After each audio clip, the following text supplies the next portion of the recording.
ہم لوگوں نے نا اپنی سارے معاملات دنیا داروں سے، لوگوں سے، یاروں سے، دوستوں سے وابستہ کر لیے۔ ہمیں تعریف بھی بندوں سے چاہیے، ہمیں اچھے ہونے کا جو ڈگری ہے وہ بھی بندوں سے چاہیے۔ ہم بندے بڑے نیک ہیں، یہ بھی لوگ کہیں تو پھر ہم مطمئن ہیں۔ ہم صحیح راستے پہ چل رہے ہیں، یہ سند بھی بندوں سے چاہیے۔ ہمیں ہر بات پر اعتماد خلق، ہر وقت لوگوں پر ہی دھیان، لوگوں پر ہی توجہ، لوگوں کے معاملات ہی ڈسکس کرنا۔ بھئی یہ تو تیرے ذمہ ہی نہیں، تجھے تو کہا گیا ہے کہ وَمَن يَتَوَکَّلْ عَلَى اللَّهِ، تو اپنے رب کی ذات پر بھروسہ کر، فَهُوَ حَسْبُهُ، وہ تیرے لیے دنیا میں بھی کافی ہو جائے گا، آخرت میں بھی کافی ہو جائے گا، تیرے لیے کافی ہے تیرا رب رسول۔ تو اللہ رسول کی جانب توجہ کر۔ ہم نا کئی دفعہ محسوس ہوتا ہے کہ یار ہر وقت بندوں پر ہی توجہ، یہ ہمارا ذمہ نہیں ہے۔ بزرگ فرماتے ہیں، کسی نے کہا نا جی جو میں کہتا ہوں، جو میں سوچتا ہوں وہ ہوتا نہیں، تو وہ کہا کرتے تھے یہ تو خدائی دعویٰ ہے، جو کہا جائے وہ ہو جائے، یہ تو رب کریم کی شان ہے، تو اتنا بڑا دعویٰ کیوں کرتا ہے؟ ہماری ساری معاملات بندوں کے ساتھ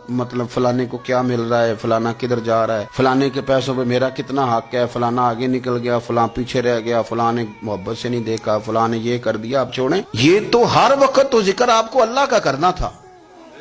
یا ایھا الذین آمنوا اذکروا اللہ ذکرا کثیرا وسبحوہ بکرۃ واسیلا، یہ جو آپ ہر وقت بندے کر رہے ہیں، یہ تو آپ کو حکم ہی نہیں ہے، آپ نے تو ہر وقت اللہ اللہ کرنی تھی۔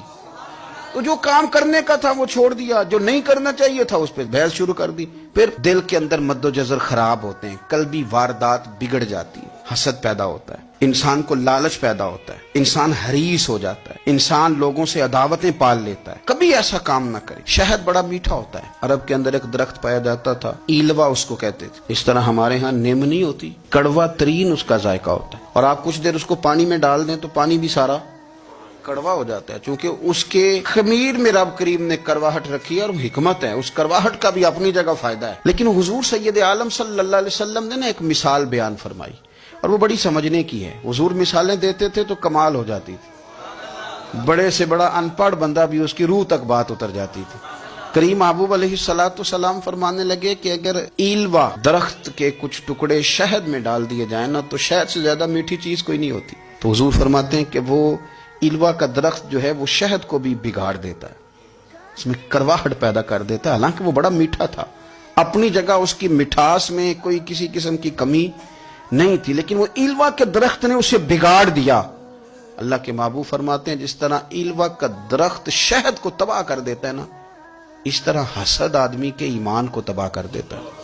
ایمان بڑی میٹھی چیز ہے، بڑی حسین چیز ہے، لیکن جب حسد آ گیا نا، حسد ہے کیا؟ حسد بندوں سے نہیں ہوتا، یہ سمجھ لیں۔ حسد کی لغوی تعریف یہ ہے کہ یہ سمجھ لینا کہ یا اللہ اسے نہیں دینا چاہیے تھا، مجھے دینا چاہیے، یہ تعریف ہے۔ تو حسد ہوتا کس سے ہے؟ حسد دراصل بندے پہ نہیں کیا جاتا۔ حسد کا معنی یہ ہے کہ آپ اللہ کی تقسیم پر اعتراض کر رہے ہیں۔